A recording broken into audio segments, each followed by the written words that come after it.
반갑습니다, 여러분. 오늘 잘 오셨습니다. 서로 인사 나누시기 바라겠습니다. 환영합니다. 반갑습니다.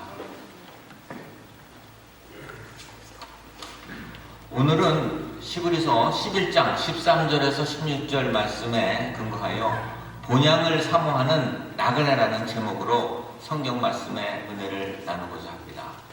저는 지난 목요일 키르기스탄에서 자비량으로 선교사로 봉사하시는 김일호 목사님 가족으로부터 목사님이 급성 폐염으로 몸이 안 좋으셔서 한국으로 긴급히 가셔서 아마 분당 차병원에서 2주간 투병 생활을 하시다가 소천하셨습니다. 그러한 갑작스러운 소식을 듣고 인간적으로는 슬프고 아쉬우나 평생 주님께 봉사하다가 주님 품에 안기신 것도 하나님의 큰 축복이라는 말씀을 듣고 마음의 위안을 받았습니다. 선교는 아무나 하는 것은 아닌 것 같습니다. 많은 사람들이 선교사로 봉사를 하지만 실제 선교지에 가서 선교사로서 순교하는 것도 커다란 은혜라고 생각을 합니다.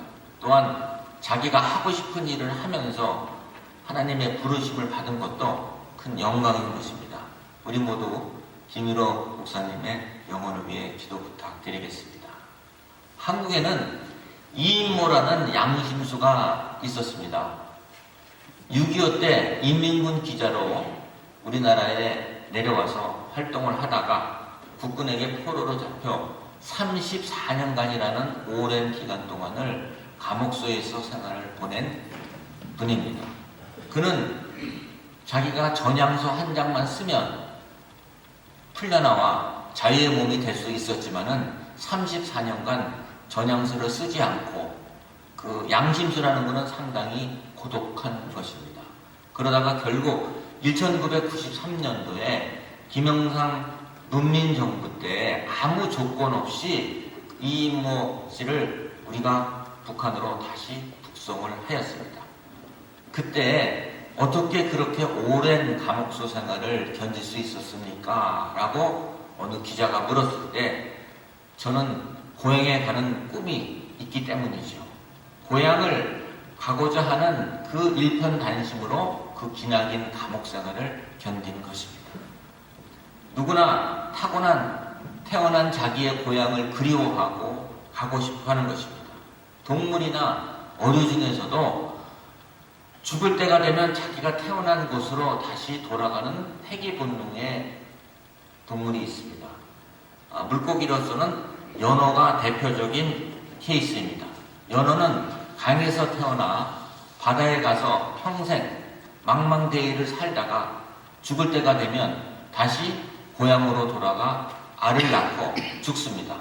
정말로 신기한 것은 나침판도 없고 아무런 장치가 없는 상태에서 망망대해를 돌고 돌다가 자기가 태어난 곳으로 찾아오는 것입니다. 여우도 죽을 때에는 자기가 태어난 구를 향하여 머리를 놓고 죽는다 하여 수구초심이라는 고사성어가 여기에서 탄생한 것입니다. 이러한 회귀 본능은 동물의 지혜인가요? 아니면 하나님께서 베푸신 본능의 힘인가요? 이것을 회귀 본능이라고 합니다. 인간에게는 회귀 본능이 있습니다. 고향을 찾는 마음인 것입니다. 아무리 고되어도 힘들어도 내가 돌아갈 곳이 있다는 것은 행복한 것입니다. 고향을 그리워하는 마음은 하나님께서 주신 것입니다. 인생은 누구나 이 세상을 살아가는 나그네입니다. 나그네란 한 곳에 머무를 수가 없습니다. 때가 되면 그곳을 떠나야만 합니다. 오늘 고려말 사문이라고 불리웠던 야은 길제의 시조를 한번 소개시켜 드리겠습니다.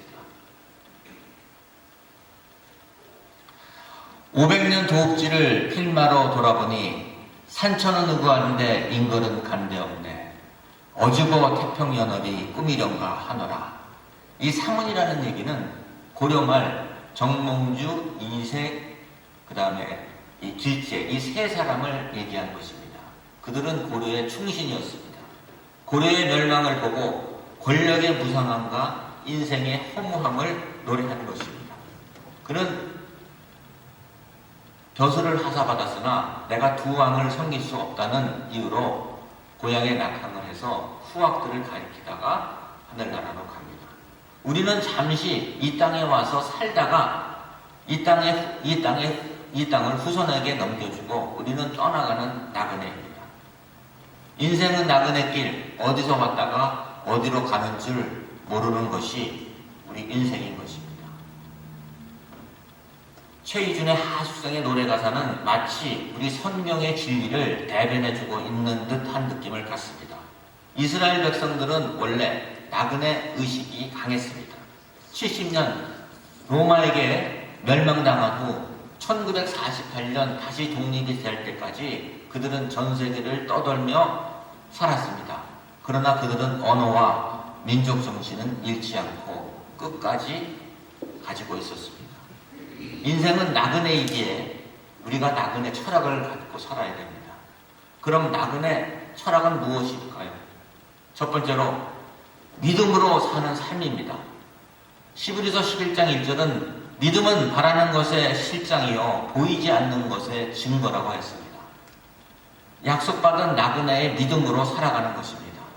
약속이란 나의 장래가 오늘보다 더 나은 미래가 있다는 믿음을 갖고 희망의 약속을 갖고 사는 것을 얘기합니다. 아브라함은 그러한 하나님의 약속을 믿고 살았습니다.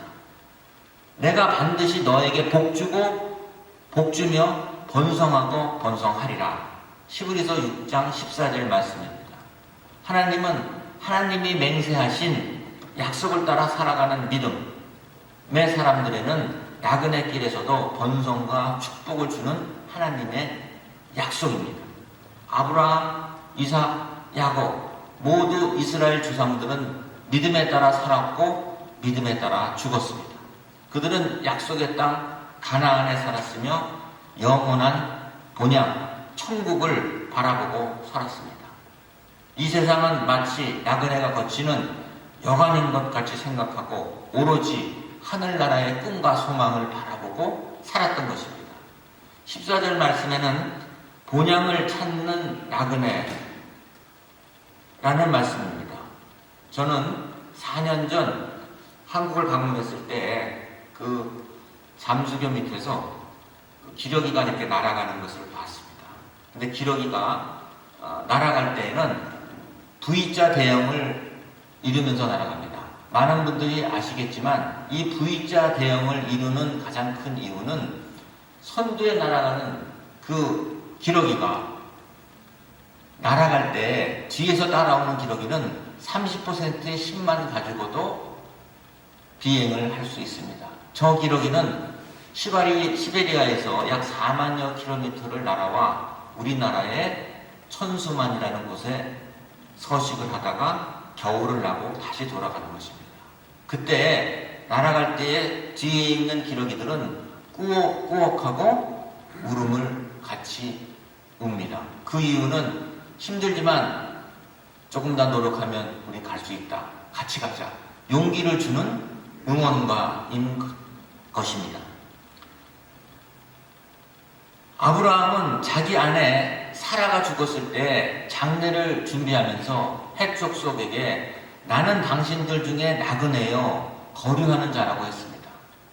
그는 아내가 죽었을 때 장례를 치러야 되는데 이방인인 나그네는 장례를 치를 땅도 없었고요. 또한 장례를 칠 수 없었기 때문에 헷족속에게 장례를 치를 것을 부탁을 하고 또한 그 당시 시가보다 많은 거금을 주고 그 굴을 산 것입니다. 그것이 유명한 막벨라 굴의 레일입니다. 이 막벨라 굴은 상당히 의미가 깊은데요. 또한 야곱은 바로왕을 만났을 때 내 나그네길이 130년이라 험악한 세월을 살았다고 고백을 했습니다. 또한 이집트 총리 대신인 요셉에게 나를 이곳 고센 땅 이집트에 장례 치르지 말고 우리 선조가 살았던 그 가나안 땅 막벨라 굴에 가서 나를 장례를 치러라 고향에 돌아가서 장례를 치겠다는 얘기죠. 그래서 그 굴에 아브라함도 묻혔고 이삭도 묻혔고 야곱도 묻혔고 사라도 묻힌 것입니다. 이러한 미래를 바라보는 꿈이 있는 것이 중요합니다. 그래서 우리는 본향을 찾아가는 나그네인 것입니다. 두 번째로 소망 중에 인내하는 삶. 15절에 보면 나은 바 본향이라고 얘기를 했습니다. 나은 바 본향이라는 것은 아브라함의 고향 갈대아 우르를 얘기합니다. 아브라함은 고향이 그리워 돌아갈 마음이 있었으면 그는 얼마든지 돌아갈 수 있었어요. 고향을 떠났지만 아마 가장 성공한 이민자 중에 한 사람이었을 것입니다. 그는 돈도 많이 벌었고 또한 족장으로서 하나님의 축복도 많이 받았으나 그는 하나님이 명령하신 가나안 땅에 머무르는 것입니다. 그들은 하늘에 있는 본향을 사모하고 살았던 것입니다. 세상 것보다는 본향을 사모하며 하나님의 영광을 위해 살아가는 삶을 살아야 되는 것입니다. 우리는 사람은 무엇을 사모하고 사느냐에 따라 인생이 많이 바뀝니다. 내 아이의 건강 상태를 보려면 내가 일주일 동안 누구를 만나 교제하고 누구와 식사하고 누구랑 같이 시간을 보내는지를 알면 그 사람의 건강 상태는 어느 정도 파악할 수 있습니다. 이러한 믿음이 있으면 땅만 보고 살던 사람이 하늘을 보게 됩니다. 또한 보이는 것만 믿고 사는 사람이 보이지 않는 것을 인정하고 보이지 않는 것을 사모하게 되는 것입니다. 우리는 너무 이 땅에 연연하지 말고 믿음과 헌신의 생활을 시작을 해야 합니다. 세 번째로 영원한 본향을 사모하는 삶. 16절 말씀에 우리는 본문에 보면 14절은 본향을 찾는 자라 그랬어요. 그리고 15절에 와서는 본향을 생각하는 자. 이 14절과 15절은 나의 육적인 고향을 얘기하는 것입니다. 그리고 16절에 더 나은 본향을 사모하는 자. 이 더 나은 본향이라는 것은 이 세상 것이 아니라 하늘나라, 천국을 얘기하는 것입니다. 이 세상도 정을 두고 살면 살만한 것이지만 이 세상보다 훨씬 나은 본향이 있다는 것을 알아야 합니다. 14절, 15절의 본향은 우리 육신의 본향, 고향을 얘기하고 있습니다.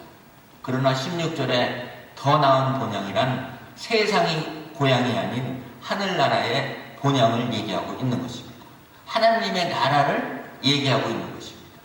우리 미국에 와서 살고 있는 이민자들은 저녁이면 고국 소식, 또한 가족 소식, 또한 고국의 경제, 여러 가지 소식이 궁금해서 TV도 보고 또한 거기에 귀를 기울이고 삽니다. 우리의 기쁨과 소망이 이 땅에 있지 않고 고국과 연결되어 있기 때문에 그렇습니다. 나그네 인생도 마찬가지입니다. 나그네 길은 비록 고달프지만 우리 마음이 우리의 영원한 고향 천국에 연결되어 있기 때문에 우리는 항상 그 영원한 고향을 사모하는 것입니다. 여러분도 영원한 고향을 바라보시기 바랍니다. 예수님의 진실한 약속이 우리의 소망에 대한 근거입니다. 우리의 소망은 보이는 곳에 있지 않습니다. 고린도후서 4장 18절은 우리의 돌아보이는 것은 보이는 것이 아니요 또한 보이지 않는 것이니 보이는 것은 잠깐이요 보이지 않는 것은 영원함이라 라고 얘기를 했습니다. 성도 여러분, 너무 땅에 있는 것, 눈에 보이는 것에 집착하지 마시기 바랍니다. 그 눈에 보이는 것 넘어 있는 영혼의 세계를 사모하시기 바랍니다. 또한 보이는 것을 소망하는 사람은 어리석은 사람입니다. 우리 옛말에 화무 11홍, 꽃이 펴서 열흘을 못 가고 건불 10년, 권력을 잡아서 10년을 못 가는 것이 우리 인생사인 것입니다. 그래서 이 미국에 와 있는 유태인들은 자기의 영원한 고향을 항상 사모하고 살았습니다. 그래서 이곳 지역도 뉴잉글랜드, 뉴런던으로 이름을 지으면서 새로운 나라를 꿈꾸고 살았습니다. 저희 부모님도 이북서 월남원에서 내려왔을 때 자기의 고향이 서울이 아닌 것입니다. 많은 이북의 실향민들이 서울에 와서 동대문 시장, 통대문 시장, 많은 상권들, 경제적인 부를 이뤘지만 그들은 항상 통일이 되면 내 고향으로 돌아간다는 꿈을 안고 살았지만, 그래서 남미에 이민을 갈 때 많은 사람들이, 이북 사람들이 그 이민선을 탔고요. 또한 현재 미국에도 많이 와 있는 것입니다. 내 마음의 영원한 고향은 이곳이 아닌 하늘나라인 것을 아시고 우리 하나님의 고향 천국을 사모하시기 바랍니다. 네 번째로 인생의 목적이 있음을 알아야 합니다. 하나님이 아브라함을 택하셨을 때는 분명히 목적이 있었습니다. 나그네는 그가 이루어야 할 목적이 있음을 알아야 합니다. 목적 없이 길을 가는 사람은 어리석은 사람입니다. 우리의 인생이 어디로 와서 어디로 갔는지, 아브라함의 부른 목적은 무엇일까요? 내가 너로 인하여 큰 민족을 이루고 또 내게 복을 주고 내 이름을 창대케 하리니 너는 복의 근원이 될지라. 내가 너한테 복을 줄 뿐만이 아니라 너를 복의 근원으로 만들겠다는 목적이 계신 것입니다. 아브라함을 복의 근원으로 삼고자 한 것입니다. 하늘에 속한 복, 신령한 복을 아브라함을 통해 전 인류에게 나누어 주려고 한 것입니다. 이와 마찬가지로 하나님께서 우리를 이곳에 보낸 이유가 있고 사명이 있을 것입니다. 아브라함을 택하신 것 같이 우리를 이 시대에 택하신 목적이 있고 우리는 복의 근원이 될 자격이 있고 우리는 복의 근원이 되어야만 합니다. 이것은 우리가 복음을 전함으로 완성되는 것입니다. 이러한 목적의식을 갖고 살아야 합니다. 이것이 인생의 목적이고 사명인 것입니다. 이러한 사명을 발견한 사람은 행복한 사람입니다. 카를라일은 인간이 살아가면서 가장 중요한 시간은 언제였냐? 내가 나의 사명을 깨달은 날이라고 얘기를 하였습니다. 오늘 말씀의 결론을 맺습니다. 본향에는 두 가지가 있습니다. 하나는 내 육신의 고향인 본향이 있고요.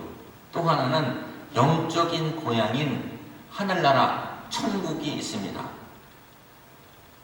천삼동 시인은 자기의 고향은 하늘나라고 이곳이 세상이 여행 왔다고 얘기했습니다. 제가 전에도 한번 소개시켜드렸지만 한 번 더 말씀을 드리겠습니다. 천삼동 시인의 귀천, 나 하늘로 돌아가리라. 새벽빛 와닿으면 쓰러지는 이슬덕으로 손에 손잡고 나 하늘로 돌아가리라. 노을빛 함께 단둘이서 기슭에서 놀다가 구름 손짓 하면은 나 하늘로 돌아가리라. 아름다운 이 세상 소풍 끝내는 날 가서 아름다웠다고 말하리라. 그는 하늘나라가 내 고향이고 이곳에 소풍이 왔는데 이 소풍에 와서도 자기의 생이 아무리 힘들어도 즐겁고 행복하였다고 고백을 하고 있는 것입니다. 아마 여러분의 가슴 속에는 어린 시절 뛰놀던 고향이 있고 또한 돌아가서 만나야 될 가족과 친지와 친척이 있을 것입니다. 그러나 우리는 이러한 세상적 고향보다는 더 나은 고향을 사모하고 살아야 하겠습니다. 이제 남은 인생, 지금보다 더 의미 있고 가치 있는 일을 찾아서 이 땅의 것만 보지 말고 이 땅 넘어 영혼의 세계, 4차원적인 세계에 우리가 좀 더 관심을 갖고 사랑하고 사모하는 삶을 여러분 살기를 기원합니다. 더 나은 본향, 영원한 천국을 바라보며 살아가시는 오아시스 성교교회 교인 되시기를 간절히 기원드립니다. 기도하겠습니다. 우리 인생은 나그네 인생입니다. 우리가 세상을 살면서 이 세상에서 집착하지 않게 하여 주옵시고 눈에 보이는 것보다 눈에 보이지 않는 것을 사랑하게 하옵소서. 또한 영적인 세계를 사랑하게 하옵소서. 우리가 살고 있는 세계의 주인은 하나님이시며 우리는 잠시 머물고 가는 나그네임을 알게 하옵소서. 우리는 하나님께 맡겨주신 전셋집의 주인은 하나님이시니 우리는 하숙생임을 알게 하시고 천국의 소망을 갖고 살아가는 귀한 성도님 되시기를 주 예수님 이름으로 기도드립니다.